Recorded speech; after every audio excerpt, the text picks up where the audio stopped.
বাংলার বীর শহীদ আদিবাসী জানাজায় কিছু মেয়ের জানাজা হবে। তার জানাজায় এসেছে।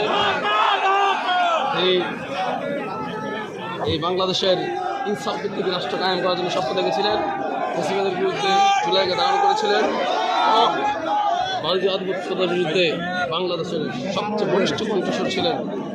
আমরা যেন হাদিমের সেই স্বপ্নকে বাস্তবায়ন করতে পারি, ইনসাফের বাংলাদেশ প্রতিষ্ঠা করতে পারি। হ্যাঁ, সেই জন্য ইনশাল্লাহ আমরা আজকে তার জানাজায় উপস্থিত হয়েছি।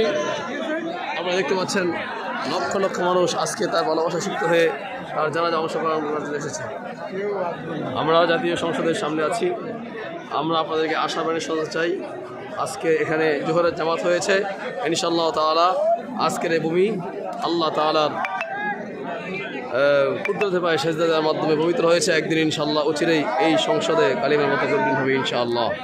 একটা সময় খুনি স্বৈরাচার হাসিনা এই সংসদ ভবন থেকে মদের লাইসেন্স দিয়েছিল।